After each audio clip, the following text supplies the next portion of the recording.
This is the X-Zone Broadcast Network, broadcasting worldwide on broadcast affiliates and satellite program providers, including CNN Broadcast Network, Sirius Satellite Network, Star Media, Good News Radio Network, Angel Broadcast Network, Wiki Broadcast Network, and WPBN TV. For more information on the X-Zone Broadcast Network, visit us at www.xzbn.net.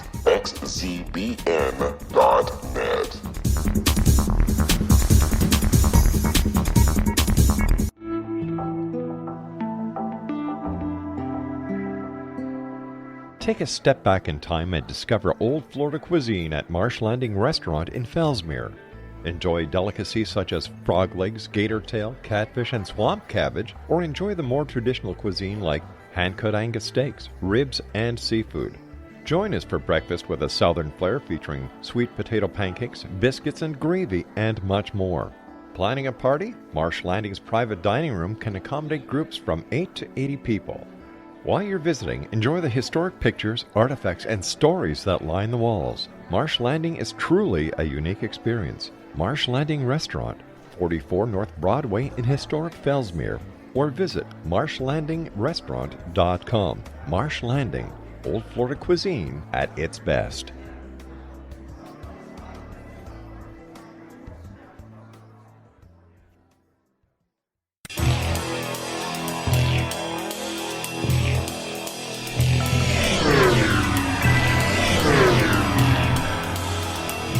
This is A Different Perspective with Kevin Randle. A retired U.S. Lieutenant Colonel, Kevin Randle has been studying UFOs for nearly 50 years. Kevin has investigated some of the most famous UFO cases in the world and has been consulted for dozens of documentaries about UFOs. Considered one of the leading experts into the Roswell UFO crash of 1947, Kevin has written more than 25 books about UFOs, including the recently published Roswell in the 21st Century. Now, here is the host of A Different Perspective, Kevin Randle.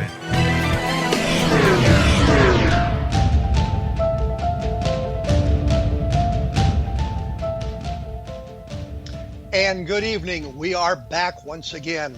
I am joined tonight by Colonel Charles I. Halt, who, as you probably know, or some of you may know, is a retired United States Air Force colonel and the former base commander of RAF Bentwaters near Woodbridge, Suffolk, in England. After serving in Vietnam, Japan, and Korea, he was assigned to Bentwaters as deputy commander. The Rendlesham Forest incident of late December 1980 occurred shortly afterwards. After he retired from the U.S. Air Force in 1991, he made his first public appearances on television documentaries where he confirmed the authenticity of the Rendlesham Forest incident. His book on the subject is entitled The Halt Perspective. Colonel Halt, welcome to A Different Perspective. Well, thank you, Kevin. It's my pleasure. I have a short question for you because, you know, as we mentioned earlier, before we went on the air, this is a short segment. I just wanted to confirm something with you. In June 2010, you issued a notarized affidavit in which you summarized the alleged events of the Rendlesham Forest UFO incidents and said, I believe the objects that I saw at close quarters were extraterrestrial in origin and that security service of both the United States and the United Kingdom have attempted both then and now to subvert the significance of what occurred at Rendlesham Forest and RAF Bentwaters by the use of well-practiced methods of disinformation. Is that an accurate statement? That's a very accurate statement. And the more I learn, the more I'll stand behind it. And when you say well-practiced methods of disinformation, what exactly did you refer to? Or what exactly do you mean? By that I mean they manipulate things, they manipulate people. For instance, I didn't discover until 4 or 5 years after the incident that 4 or 5 of the young enlisted people had been brought in and, let's say, debriefed with drugs and hypnosis. The drug was probably either sodium pentothal or sodium amyral. Are you aware that the OSI and the CIA are authorized to use almost 500 different drugs on people, all the way up to including LSD? I knew that they did do that. I did not know that it was authorized. It's actually in a published document. So we then have, obviously, documentation that this takes place. And I think when you talked about some of these individuals, you were talking about John Burroughs and Jim Peniston specifically? Yes, there were more than that. Yes, Adrian Vistenza, probably Larry Warren, although I'm not really sure about that, but that's another story. And there may be a couple others. Well, I mentioned Peniston and Burroughs because I know both of those gentlemen. I met Jim Burroughs 20 years ago in Phoenix, Arizona, when we did a radio program together, an interview program. And he drove me to the radio station and drove me back to the hotel. So I've known him for a long time. And we've discussed this as well. They, both of them, I believe, have either filed suit against the government. I think Burroughs actually won his suit to get his medical records released so that he could get his medical VA benefits. Is that correct? Are you aware of that? I'm more than aware of it. I wrote almost a 3-page single-spaced letter to the Veterans Administration outlining the whole thing. Gordon Williams, who's a retired 2-star general, who was at that time the wing commander, wrote a very pointed letter to the Chief of Staff of the Air Force asking for help. Barry Goldwater was involved. A whole lot of other people were involved. Actually, the doctor from the CIA that probably did the, debriefing, got involved, and I think it was less embarrassing to release the medical records, or they didn't release the records, actually. What they did is they authorized VA treatment. So these would be his personal medical records that they are currently withholding then? Is that correct? According to him, and I have no reason not to believe him, and Jim has the same problem, and even Mr. Warren has that problem. Okay. Well, I asked this specifically. I know, as I said, I know John Burroughs, and I know some of the things that he went through to get his medical records, or at least get authorized treatment. He did not get his records, I don't believe. I believe he just got authorization to get treatment. And didn't in that authorization also sort of confirm some of the events that took place, that he was exposed to maybe atomic radiation of some kind? Well, I can't comment on that. I don't know all the details, his interface with the VA and with the various sundry different agencies.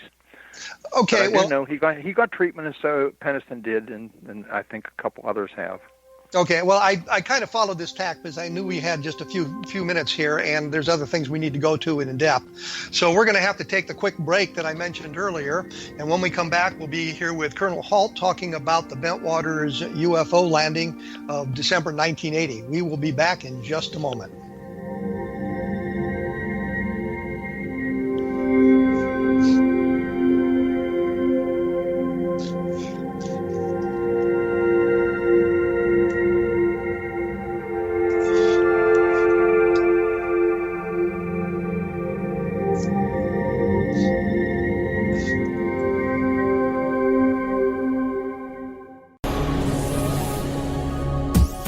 This is the X-Zone Broadcast Network, broadcasting worldwide on broadcast affiliates and satellite program providers, including CNN Broadcast Network, Sirius Satellite Network, Star Media, Good News Radio Network, Angel Broadcast Network, Wiki Broadcast Network, and WPBN TV. For more information on the X-Zone Broadcast Network, visit us at www.xzbn.net.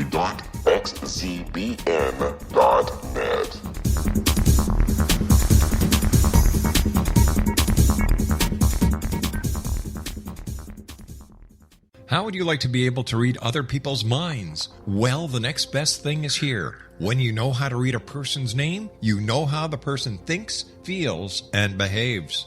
Each letter in our name holds a key to unlock our true essence. Our name contains both our gifts and challenges in this lifetime. Mnemology science discovers personality secrets hidden in the placement of the letters of our names, including the first and last impression people remember about us. Sharon shows us how to interpret the arrangement of letters as outlined in her book, Know the Name, Know the Person. Sharon Lynn Wyeth created mnemology science after 18 years of research and testing her theories, and has supported thousands of people around the world in understanding themselves and others better. You'll enjoy Sharon's unique teachings as she shares her system to learn the gifts behind your given birth name. Even if you don't like your birth name, there are jewels in this book. If you're thinking of changing your name, ready to name your child, or wanting to get along better with others, this is the book for you. If you'd like to improve your relationships and change your life for the better, get the book today, Know the Name, Know the Person, or visit www.knowthename.com. That's www.knowthename.com.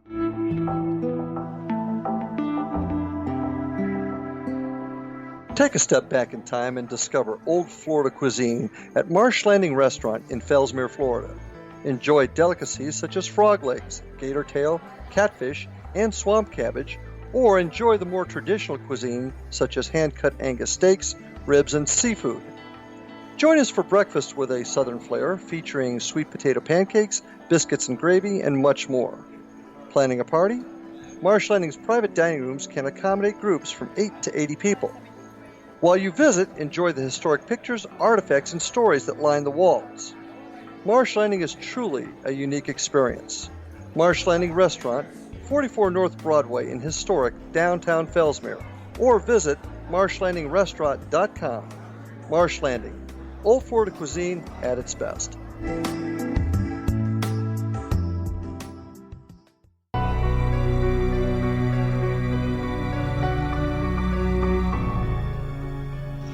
And we are back with Colonel Charles Halt, who was involved in the Bentwaters UFO landing of December 1980. And before we went away, we got off on a little bit of a tangent, and it was something that I kind of did on purpose because the segment is so short. So what I'd like to do now, Colonel, if we might, is can you tell me a little bit about the what happened at Bentwaters, how this event took place, what this event was? Basically, what happened at Bentwaters was, well, something I didn't believe, something I had trouble with, something I wish I hadn't gotten involved in, I guess is the best way to put it. On the night of December 25th, the morning of the 26th, 1980, something happened outside the base back gate at RAF Woodbridge. The cops went up to check the gate because we locked the gate at night. We manned it during the day, but we didn't have enough manning at night. It was a shortcut between the two bases. And Airman Burroughs went up to the gate to check the integrity of the lock because the maintenance people would pick the lock or get the combination and leave it unlocked. He saw what he thought was a donned aircraft. So he went back to the little post there and on the phone called in and said, I think there's something in the forest. I see red, blue, and green lights, et cetera, and there appears to be some type of something, a craft. The desk sergeant said, what? And he checked with the air traffic control tower. He checked with London Heathrow. He checked with RAF Wattisham, who had air defense for that sector, and everybody said the same thing. Nothing reported done, nothing flying in your area. It's quiet there. So he called a few other people up, including J.D. Chandler, the master was the senior NCO on duty, Jim Peniston, and a couple others. His other partner, Bud Steffens, came up, and they looked in the forest, and they agreed there was something out there. So they came to the conclusion that somebody should go out and investigate. Peniston volunteered. Burroughs, who's a very outgoing person, said, I'll go with him. And poor Airman Cabanasac, who was new, and the junior guy on site was told, you go with them. So the three of them got in what they call a three-pack. In other words, it was a four-wheel drive pickup truck. Let me interrupt right here because there's a question that springs into my mind. There are security forces at the base, correct? Security personnel. Yeah. Were they armed? No, they were, but they left their arms supposedly at the gate with because Chandler. Because they were going There's out. a policy: we do not take weapons off the base. Okay. Even when we move something between the two bases, they're unloaded and they're done carefully and controlled. It's a very, very sensitive issue there. It was 1980 anyhow. That's what I was getting at. I didn't think they took their arms off the base, but I wanted to clarify that. So they're now in what you called a three-pack? Yeah, it's a four-wheel drive Chevy pickup or Ford pickup. I don't remember which one it was. And they're going into what is known as Rendlesham Forest. They went down the East Gate Road. They turned right on the Forest Service Road, which goes up to the Forest Service headquarters, about a quarter or half mile up the road. Went a couple hundred yards, turned left, got down where the lights were, and drove down a very rough service track. In other words, you had to have high center four-wheel drive to get down there. They got down and turned left on another trail and parked the vehicle because that's as close as they could get. They left Cabanasac partway there to act as a radio relay because for some strange reasons, the radios, which were line of sight, but that's flat, weren't working right, and he was acting as a radio relay. and the two of them, Peniston and Burroughs, went forward, and they confronted something that they've described. They both have issues. They're both really not, well, especially Burroughs is not sure what happened. And supposedly it was a craft, triangular, sitting on three legs, about 9 or 10 feet on a side, with multiple lights, very dark colored, had markings on it, which were strange like hieroglyphics. And there was some kind of an encounter there. I'm not really sure all the details because I wasn't there. They told me a couple of different things. Initially, they said they cleaned up what they saw. They were afraid of telling anybody anything, and then they were debriefed, if you know what I mean. And so the things got muddled pretty heavily. Okay, so Burroughs and Peniston went out and they saw a craft of some kind landed in the forest area. Yes, and apparently, according to them, it moved. It went up through the trees, and they tried to chase it. It was in front of them. It was behind them, according to them. And then it moved at high speed away. If I understand this now, Burroughs' initial reaction was it was some kind of an aircraft accident, possibly. Yeah, that's what they thought it was. That's what it appeared to be, and that's very logical. But they didn't call. They called to verify or attempt to verify that somebody had lost an airplane or something was down in the area. They talked to the desk sergeant who controls the law enforcement people. They talked to security control who controls the security people, and nobody had any record anywhere. In other words, London Heathrow Tower, the air traffic control tower at Bentwaters, the Woodbridge Tower was not active. They talked with a desk sergeant, talked to Eastern Radar, which was RAF Bentwaters, who had the radar for the area, air defense, and everybody said the same thing: nothing in the area, nothing flying. We have no record of anything. Well, I asked this question because on my blog, I tell people if you have questions, send them to me and I'll try to ask them. And one of the questions was, if it was if they thought it was a downed aircraft, why didn't they alert emergency services right away? And I think you've just explained why they didn't, is because they could find no evidence that it was a downed aircraft, and they went out to find out if they could find out what was going on. They wanted to verify there was something in the forest before they, stuck their foot in their mouth, so to speak. Okay, so I mean that answers the question. It makes perfect sense to me. It's interesting because Burroughs did not use his radio. He went to the telephone in the little guard shack there and called on the phone because they're sensitive to things like that. So he was making sure of the facts before he alerted a bunch of other people and got them going outside. Going to the landing site. Oh, if it had been a downed aircraft, there'd have been a response like you can't believe. and I think it would have been obvious it was a downed aircraft to them. So it was just, is it a downed aircraft? And they attempted to find out whether or not it was. That's correct. Okay, so they've gone out there. They've seen this strange thing. They've, I guess, now returned to the base. They're very careful. Well, actually, it wasn't quite that simple. They were out there for a long period of time. They actually had about 35 or 40 minutes that nobody could contact them. In other words, I won't say lost time. What I'm trying to say is that nobody could contact them. And J.D. Chandler up at the gate did not let anybody else go forward. He was quite concerned. He was getting ready to send a rescue party or whatever, a search party out to find out what happened to them, when they suddenly came straggling back to the base telling a wild tale. Okay. So at that point, are they talking about a possibility of an alien craft or what is there? They didn't know what it was, and they didn't up-channel anything at that point. But there was some kind. I'm stumbling around here because I'm trying to formulate the question properly. But there was some discussion about something strange going on in the woods the next day. I mean, they were discussing it the next day, or the next day. Actually, Peniston went home. He lived in Ipswich, which was the nearest big town. He didn't live on the base. His landlord, in the apartment he lived in, was a plasterer of all things. So he got plaster of Paris and went out because he knew nobody would have believed him.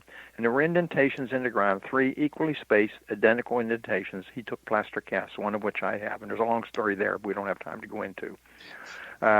Mike Verano, who was the operations officer for the Security Police Squadron, went out there with Ray Goulias and 1 or 2 others later. And I think John Burroughs may have gone back out. I'm not sure. And they called the British police, and the British police came out and looked and said, hens nesting and rabbits burrowing. Oh, talk about something funny. But anyhow, and everybody left, I guess. The following night, something happened in the forest. I don't know the details and didn't learn this till years later.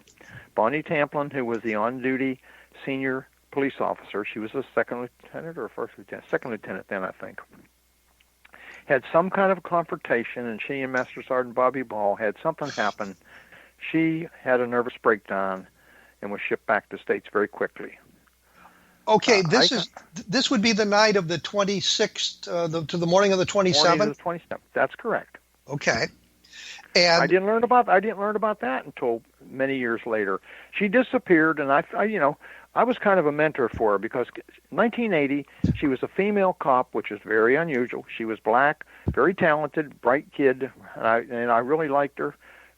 Not, in a way that I kind of sponsored her a bit to keep an eye on to make sure that the guys didn't abuse her, if you know what I mean. And she disappeared, and I was kind of shocked. And I asked, well, what happened? They said she had a nervous breakdown. So I accepted that. I had no reason not to until years later when I found out that she packed up and left, and she's gone out of sight. She's in Italy right now and has been for years. So, but this is, well, again, I'm lost in the way they asked the question that'll make sense. But this is not really part of the Peniston Burroughs and the thing that you were involved with. This is another aspect of it. It happened in the same area. In this, but the main people we've been talking about, they were not involved in it. This was on the 27th. As far as I know, only her and Master Sergeant Bobby Ball, who was the on-duty NCOC for the cops, were involved. Okay, and but then we have another event that takes place on the night of the 27th, the morning of the 28th. That's correct. Well, let's back up a little bit. Okay. On the morning of the 26th, I went up by the police station to pick up the police blotters. You know what the police blotters are? Yes. I was a military policeman for a while. Okay, then you understand. And yes. I would go quite often. I would go pick them up, and I went around. I spent a lot of nights with riding patrols, including with John Burroughs, and spent a lot of time with Peniston. I knew them both very well. And I went into the desk to pick up the blotters because I just wanted to see what was going on and just prowling the base early in the morning because that was part of my job. And the desk sergeant, Crash McCabe, Crash was his nickname, started laughing when I went in, and he said, I said, what's going on? What's so funny? He said, Colonel, you're not going to believe this. Burroughs and Peniston and Cabanas were out in the woods last night, all night chasing UFOs, and the lieutenant said, don't put anything in the blotter. So what? Okay. I laughed. This actually answers my question because I was trying to get how you became aware of what was going on, and now we know. You went to pick up the police blotter, and the desk sergeant told you. And he said, what do? I said, well, you've got to put something in the blotter because it may have some importance at some point. You document everything. So I said, you can put something in there like they saw lights and went out and investigated, and you don't have to put a whole lot more than that in there. So he typed something like that up. By the way, those blotters disappeared a little later. But anyhow, so I took the blotters up to the office. That was Monday morning. And everybody at the senior officer, we got together every morning and had what they call a stand-up. Actually, we sat down. But anyhow, it was a short meeting of all the senior officers on the base. We went over the day's activities, the previous activities, and what was going on, etc. And everybody kind of snickered, and we laughed, UFO in the forest, ha, ha, ha. Didn't think much about it, but when I went back to the office, I suddenly realized after spending some time on the base that all the cops were looking at the sky, and they're all looking for UFOs. That, rumors on a base like that just go crazy. But I kind of brushed it off a bit until what happened the following night. And that is when you became directly involved with the UFO. Then. Yes, we had a year-end family gathering for all the officers of the Combat Support Group, 40-some officers and their significant others. It was a cover dish dinner. We just finished dinner. We're getting ready for dessert when Bruce England, who was the on-duty lieutenant for the police squadron, came in. Now, Bruce was not an ordinary lieutenant. Bruce had been in the Marine Corps for 4 years, got out, went to college, came back and went in the Air Force. So he was a little more mature, and he was a down-to-earth guy, man. He was a no-nonsense guy, if you know what I mean. Former Marine. I say former. You're never a former Marine. You're always a Marine. But anyhow. Let me break in here because we're about to get to the point where you get directly involved. We understand that Peniston and Burroughs have seen something. There were two other people late the next day that saw something, and now you're set up to go out and see Debunk something. it. debunk it yourself. And we're going to learn exactly how you debunked it when we come back in just a few minutes with Colonel Charles Halt, who is the senior officer involved in the Bentwaters Rendlesham Forest events of December 1980. We will return right after this.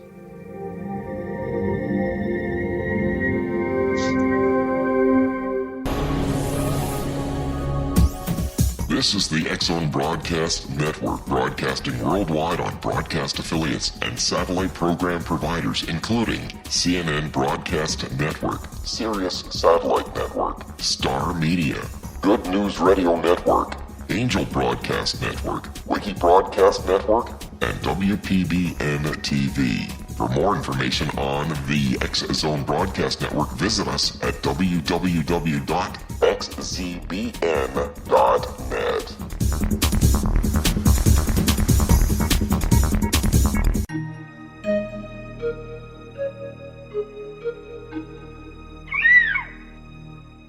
While science pursues fact, magic accesses the quantum level, bridging random facts to form truth. As long as science and magic remain separate and polarized, the truth cannot be known. I'm Gwilda Wiyaka. Join me on the Science of Magic radio program, dedicated to unification and evolution of consciousness. During each episode, I'll be speaking with experienced and respected scientists and mystics. From astrologers to astronomers, from medical doctors to shaman, the scientific method to dowsing and intuition, we'll weave together information from seemingly divergent practices to promote unity and enlightenment. Join me, Gwilda Wiyaka, and the Science of Magic right here on the Mutual Broadcast Network. For more information, visit www.thescienceofmagic.net. Gibbs A. Williams, Ph.D., is a practicing psychoanalyst, supervisor, researcher, and author in New York City. Much of his life has been dedicated to understanding nature and the uses of meaningful coincidences or synchronicities. His radical and original non-Jungian, non-mystical, non-magical theory of synchronicities illuminates much of the fog surrounding this challenging and perplexing topic. His ideas and manners are fresh, presented in a style that is both entertaining and highly informative. He is also an expert on crisis intervention, specially focused on violence reduction for the police and citizens, mastering anxiety, frustration, and stress without the use of medication, and effectively preventing and treating heroin addiction. Dr. Williams can be contacted at his email address at gwwilliamsny11@aol.com or visit his website at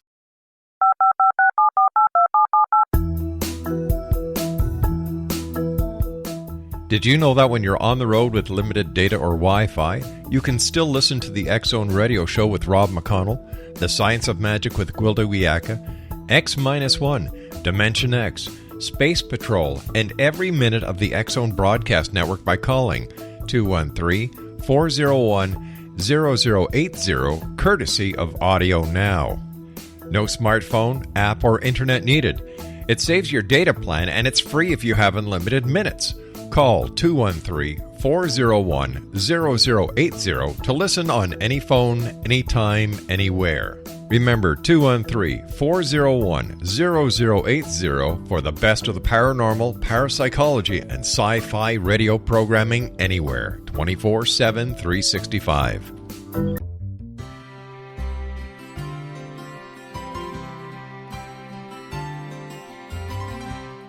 True healing must address 4 levels: physical, emotional, mental, and spiritual, for us to live joyful and productive lives.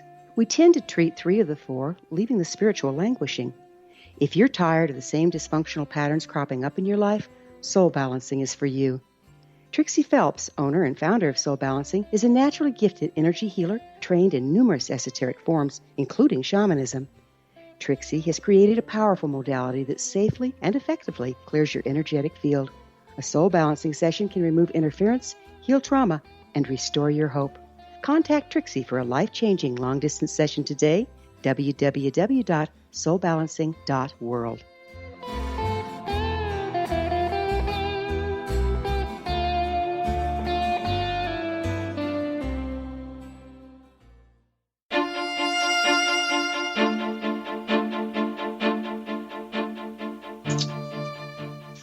And we are back with Colonel Charles Halt, who now is about to be involved in the events that take place.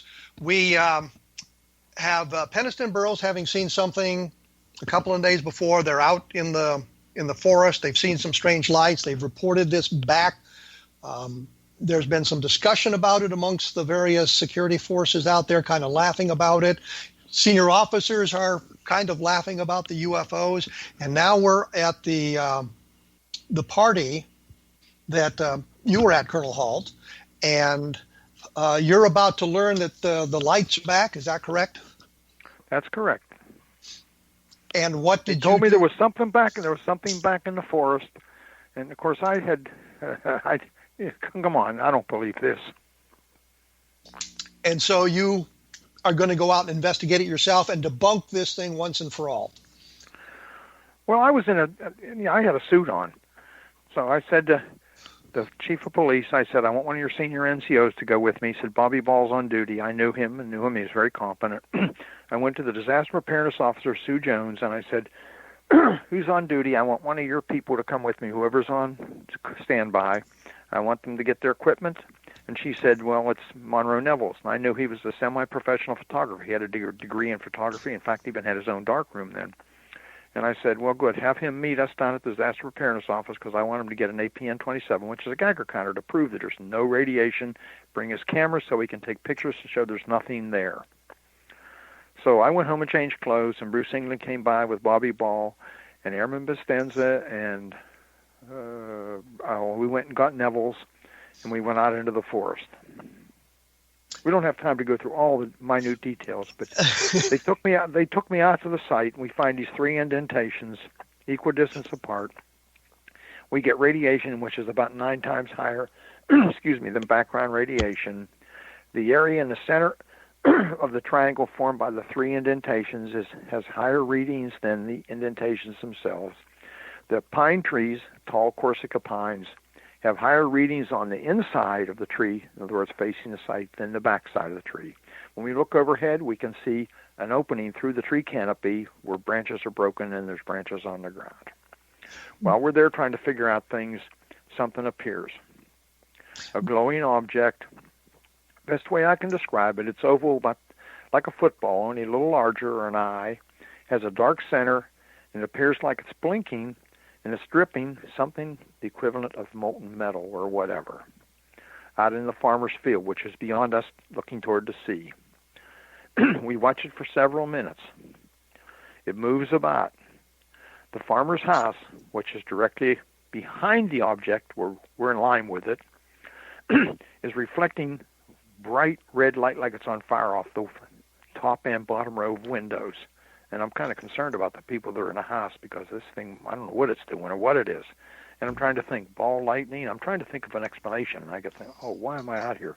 I wish I'd never come out here. The object comes toward us. It comes into the forest.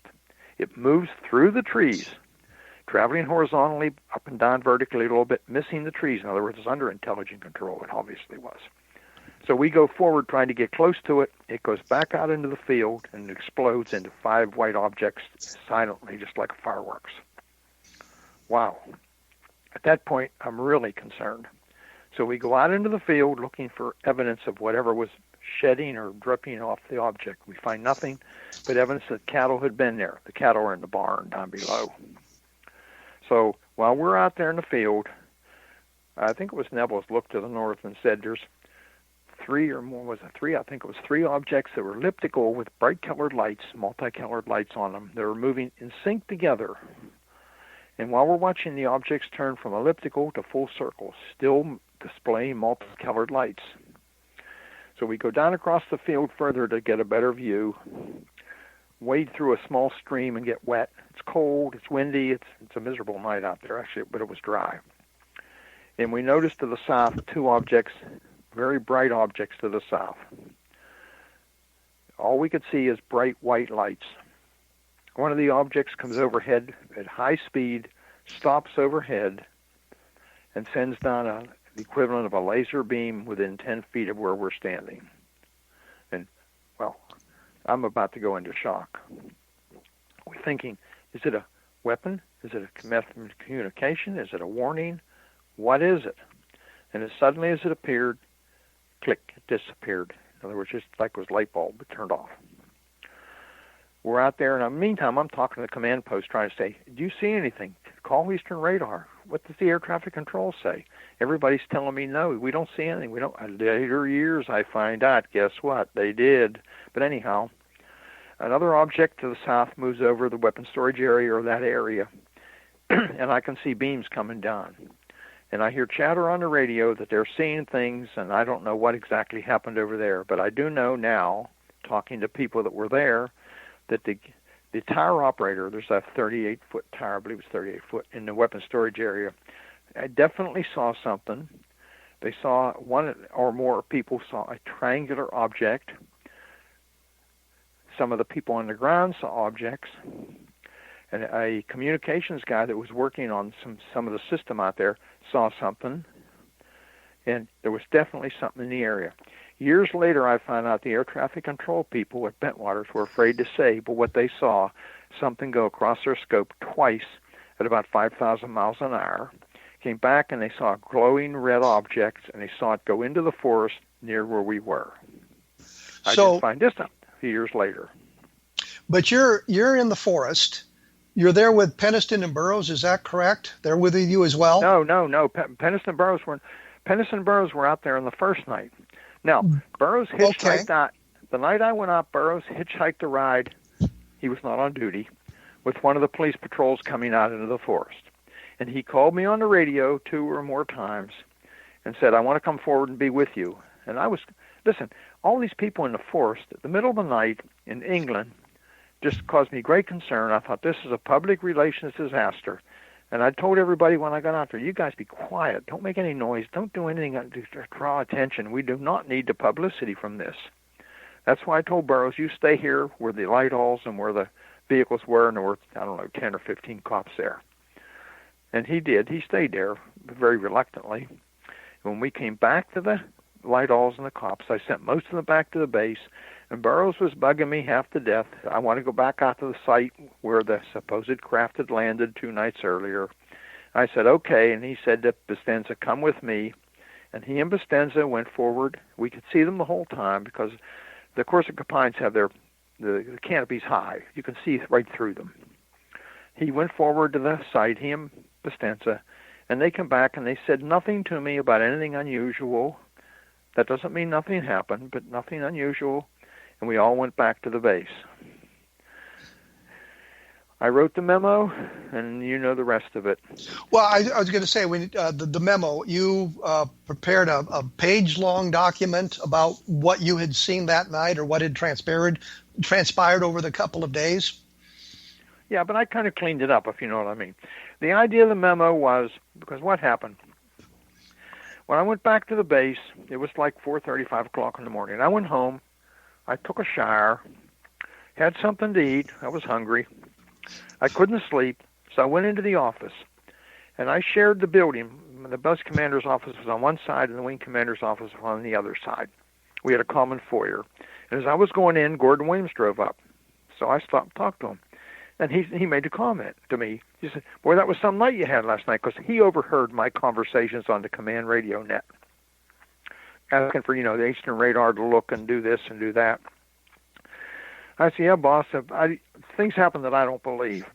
And he said, oh, yeah, I understand. I said, but I made a tape of some of it. He said, tape? Let me hear it. So he and I played the tape. I played the tape for him. He said, let me have your tape. So I gave him the tape in the tape recorder, which is a little linear microcassette. And he said, I'm going to take it down on Wednesday. Every Wednesday, the 3rd Air Force commander, who was the senior officer in England, had all the commanders come in for a staff meeting. He said, I'm going to play for General Baisley. I said, uh-oh, there goes my career. So he took my tape on Wednesday and played it for General Baisley. And I worried all week, and when he came back, I was waiting at the door, to be honest with you. I said, well, what happened? He laughed. He said, I played the tape for General Baisley and the staff. And Baisley listened intently and said to staff, well, what do we do? And nobody responded. And the general, in his infinite wisdom, said, well, it happened off the base. It's a British affair. Case closed. And Williams threw me the tape back and I said, what do I do? Anything? He said, get with Don Moreland, see what he wants to do. If he wants something, give it to him. Well, Don Moreland was in Wales for the family. It was Christmas then. He had his family home in Wales on Anglesey Island. So I had to wait a week or 10 days till he came back. And that's how I did the memo. And from the... Peggy, it was typed in the office. There was no copies made, just a carbon copy, what they call typing manifold. Conrad took it down to Williams' office and came back, and he laughed, and he gave it back to me. He says, give it to Moreland. So I gave it to Moreland. And in fact, I don't even know what happened to the carbon manifold. Years later, when I went looking for a copy, I had to get it off the internet. That sounds interesting. But anyhow, that's true. So Williams, or somebody in his office, he obviously knew about it. So I gave it to Moreland, and Moreland sent it off to MOD. Unbeknownst to me, he sent a copy to 3rd Air Force to his liaison officer. That's how the copy got out. We waited and we waited and waited. Nothing happened. I said, great. I'm just glad this all's going away. And it all went away for 2 years until some things happened. Well, let me ask you a question. You had a complete memory of what had transpired. Were you ever debriefed by anybody in the way that Burroughs and Peniston were, or were you sort of out of that loop? Never. The only debriefing I ever got was done in 1990 or 91 by John Alexander. You probably know who John is. John's a good personal friend of mine. But he wasn't then. He came in and he told me who he was. He said, I run the the non-lethal weapons laboratory at Sandy and so on. But John has a personal interest, as you probably know now, in a lot of things. Yes. And I thought he was the spook that was sent to debrief me finally. And he and I talked for a long time, and I finally realized, no, he had a personal interest. He was not being sent officially. And he and I talked to great length, and we've become great friends through the years.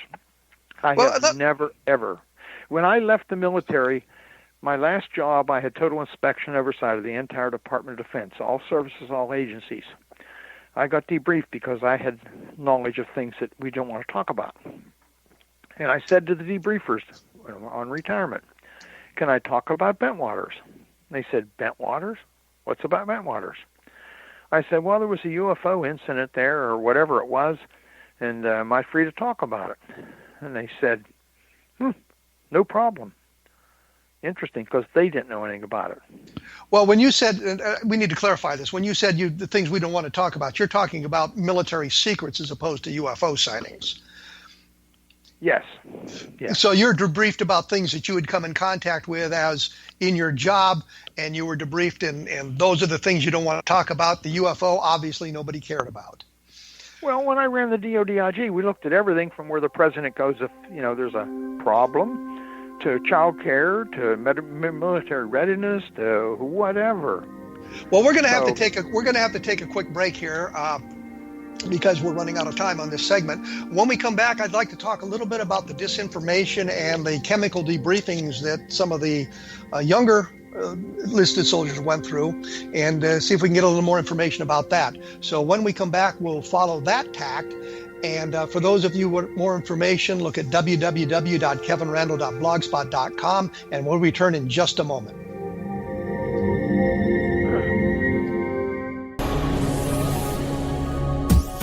This is the X-Zone Broadcast Network, broadcasting worldwide on broadcast affiliates and satellite program providers, including CNN Broadcast Network, Sirius Satellite Network, Star Media, Good News Radio Network, Angel Broadcast Network, Wiki Broadcast Network, and WPBN TV. For more information on the X-Zone Broadcast Network, visit us at www.xzbn.net.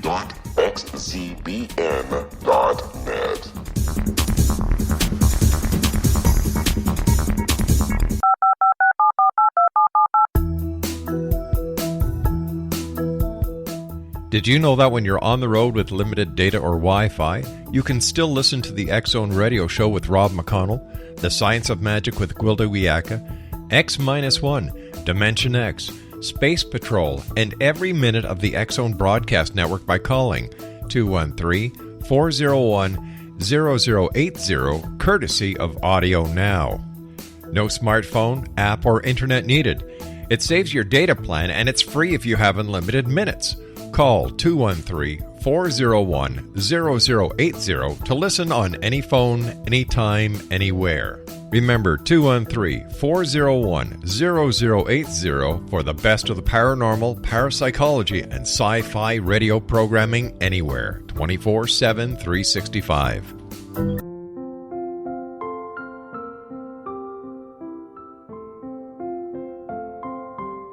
I am Dr. Carl O'Helvey, founder, president of a new cancer foundation focusing on evidence-based physical, mental, and spiritual interventions, including natural cancer cures, prayer, meditation, affirmations, nutrition, and other related holistic cancer prevention and cure modalities.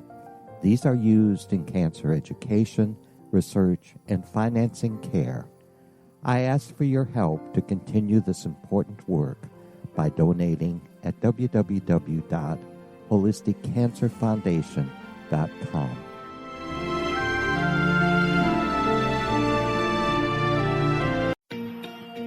Wouldn't you love to know the secret to everything?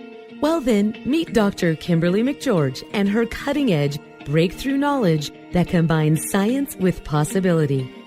Dr. Kimberly brings real-life answers and healing to those open to alternative solutions.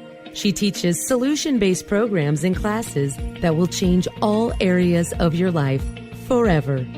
Specializing in conscious creation, intuitive readings, and energy medicine, you can rapidly shift health, relationships, business, and money and abundance challenges quickly.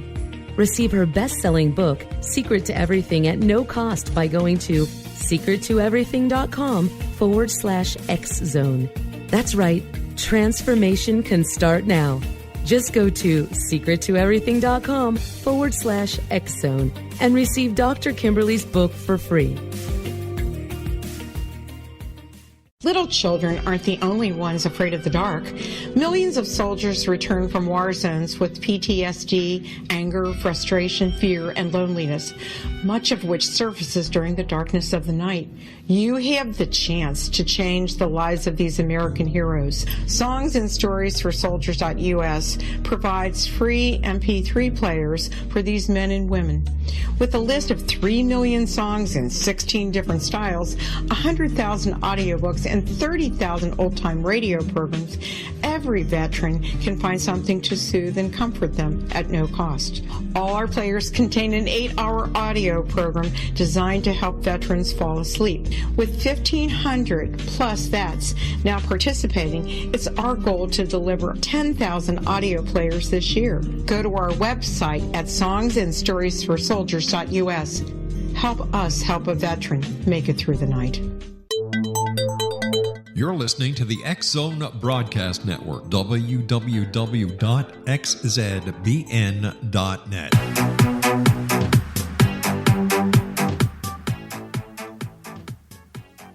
And we are back with Colonel Charles Halt, who is the author of The Halt Perspective. And really, if you want more information about what went on during this activity in England back in 1980, that would be the place to go for it, because here's the guy, the senior officer on the scene for part of this event, who talked to a lot of the people who were involved. This is his book. It's called The Halt Perspective. I know it's available on Amazon for those of you who are interested in looking at it. So take a look at that. When we went away, I promised, sort of, that we would talk about at least a little bit about this, the chemical debriefings. Now, you didn't undergo that yourself, from what you said, but Peniston and Burroughs did, and many of the other lower-ranking enlisted personnel were debriefed in that fashion. Is that correct? That's correct, but I didn't learn that till many years later. They were frightened to speak. You have to understand how the hierarchy works. Well, you do in the military. You understand. Yes, yes. I know exactly how it works. So they were warned not to talk about this, obviously, that it was a classified event and there would be grave consequences if they talked out of school about it. And these are the kind of standard things. You've got 20 years in jail and $20,000 fines if you reveal classified information to unauthorized personnel. So, I mean, that's part of the rules and regulations. That can be pretty persuasive as well. But you are saying that they were involved in a chemical regression, and you're not saying that this event was some kind of a psyop. It was an actual extraterrestrial event. Is that correct? It was an extraterrestrial event, but there was a lot of involvement for some very sophisticated stuff. That's all I'm going to say. And you made a tape. I think we've heard an 18-minute tape of your impressions as you were out in the forest that night. Was that the only tape you made? Was that, or is there other or longer tapes, or is it just a section? I've been accused of two things: editing that tape, which I didn't. Although I have to tell you, the little recorder I had, the little linear recorder, the button for play and record is the same button. And the one time I was playing it for somebody, I pushed the button to record, and there's a very short bar of music. My daughter was a piano player and a musician. So there's a real short bar of music on there in one place on the original tape. Now, if it's not on the one you hear on the internet, it's not the original one. But anyhow, so yes, the answer to your question. So you've just got the one tape, and that's been released to everybody apparently. Well, I didn't release it. Believe me. Well, I understand. If you had 2 hours or 3 hours, I could explain the whole thing to you. It's a very involved thing. There's a lot of players. There's more players in this than you can count. and I'm trying to keep it collapsed so the listeners who may not be completely familiar with the story can understand what's going on. And I'm losing track of some of this because it's very complex. And that's why I'm saying, if you want more information, the place to go is the Halt Perspective. Get a hold of that book, and that'll do it. And if you don't mind, I'll also mention that I think Nick Pope, Jim Burrows, and Jim Penniston and John Burrows did a book on it, the Rendlesham Forest as well, that you might want to take a look at for more information. But the one here is the Halt Perspective, and take a look at that. So anyway, the point is these younger men were all debriefed using chemical regressions and that sort of thing. And/or maybe some more sophisticated stuff with high frequency. There's some stuff out there that you and I don't want to talk about. Okay. They were worked on. Let's put it that way. I knew Jim Penniston very well. We spent probably 500 hours cooped up in the command post. He was always the cop liaison for exercises. And you know what the exercises were like in Europe in 1980 during the Cold War? Man, it's the gas mask, the hood, all the rubber suits, the gloves, the whole works. Hours and hours and hours of that torment. Jim was in there, and I had how many thousand hours with him. I rode with Burroughs repeatedly. I knew Burroughs very well. They were never the same after the incident. So clearly, they experienced something that had great effect on their life. Whatever happened in the forest, and more importantly, probably what happened afterwards in the debriefing, really ruined, in my personal opinion, their life. Okay, let's just take a side trip here, because you mentioned Larry Warren at the very beginning, and I know Warren is a guy that kind of leaked this whole story into the public arena when he talked to... Actually, he did. I tried to work with Larry Fawcett and Barry Greenwood, wrote Clear Intent, if you're familiar with it. Yes. They wanted to write a follow-on book. Warren came to them, they through various means. We don't have time to talk about all that. And they were all excited. They called me, and I agreed to work with them, provided they stay with the truth. Well, they figured out Warren was a fraud, a liar, according to them. And they're right, too, by the way. And so they dropped the whole thing, and Barry and I are still friends. Larry's passed away. Larry went on to work with Peter Robinson. We can have a whole program on that. When you say Larry has passed away, you mean Larry Fawcett as opposed to Larry Warren? Larry Fawcett has passed away. Okay, so Larry Warren is still around. He worked with Peter Robinson on his book. There's a story in itself. It's the biggest fraud that's ever been worked on the UFO community. I can give you an hour or two of all the issues, the lies, the deceit, the photoshopping, the false documents in the book. It's just stuff. And Peter keeps coming back and attacking everybody, from Nick Pope to me to Georgina Bruni to Sally Rail, who wrote a book on, or was going to write a book, you name it. It's a fraud. Well, let me take you in a different direction you may not know of. Was a fellow named Russ Estes, a documentarian living in California, and for 6 or 7 months, Larry Warren lived with him. They were he put him. If he hasn't figured him out, he's got a problem. No. Here's the part of the story that's very interesting. He had a tape. He made a tape of Larry Warren talking about his experiences, and Larry Warren, it says on the tape, when this event was going on, he was on leave in Germany. He was on a 3-day pass in Germany. That's a lie. He was in the dormitory drinking with friends. I have it documented from friends. Well, and also he says. Another place in the book that he was walking back to the base with 5 friends and they saw the UFO and they went past the UFO site. Now, what's going on?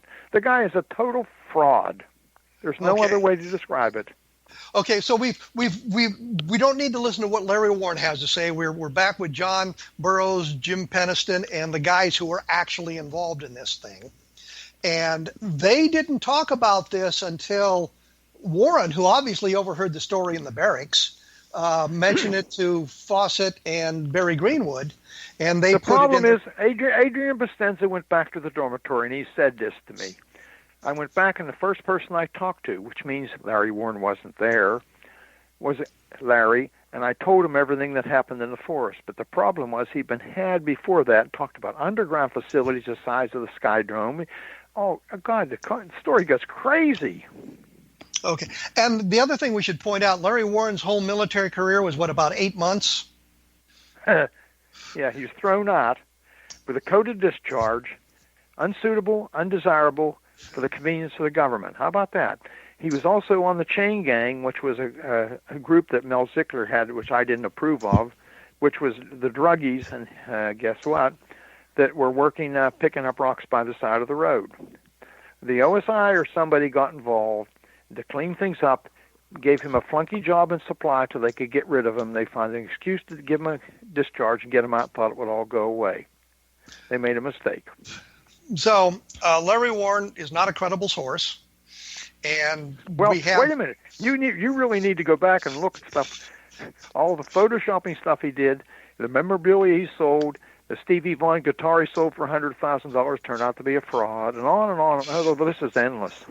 Well, we need to move away from Larry Warren because he really shouldn't be part of the story. We need to. Amen. I agree. And so the real point is, we know based on what you've said, is that there were debriefings done with the people who were directly involved that included interrogation techniques, I guess is the best way to put it, and possible drugs used to get to the bottom of the story, correct? Correct. But what disappoints me is I went, right after the incident occurred, I went to Chuck Matthews, who was the OSI commander and a good personal friend. I mean, and we socialized with him. He briefed me and the staff multiple times. We talked to him all the time about most things except for stuff that got really sensitive for defense interests, so to speak. And I said to him, do you have any interest in what happened in the forest? He said, none whatsoever. Well, guess what? The guys were all debriefed in his office now. He didn't do it. His staff didn't do it. And I know who did it now. And that was? The cleanup guy for the CIA. Okay, I just wanted plus to get plus naval intelligence, because naval intelligence had responsibility for Great Britain. So there was naval intelligence involved in the debriefings in the CIA. Was there Air Force OSI involved as well? I think they stayed in the background. I have the name, and it's going to appear publicly, of the CIA officer, and it was involved. The doctor, so to speak. Okay. Well, we're just really right up against it here. So I'm going to have to I'll thank you for giving us an hour of your time here, and remind people that your book is The Halt Perspective, and it tells the story of the Rendlesham Forest, the Bentwaters case, in your words, correct? But give me 1 minute. It's 800 pages. It's a big book. It's not a novel. It has everything in my experience, what I've learned, and a whole lot of other stuff that other people have said, and with my comments. So it's designed for somebody who has a serious interest in UFOs. It's not designed to be a novel. It's not designed to be a bestseller. There's no intent to make money. It's to get the truth out. Okay. Well, listen, Colonel Halt, let me thank you for appearing on the show. I certainly appreciate it. And we will be back next week with another episode. And with any luck at all, our guest will be Ruben, who is a pal with Noah Torres and done some investigations. Ruben Uarte. I couldn't remember his last name for some reason.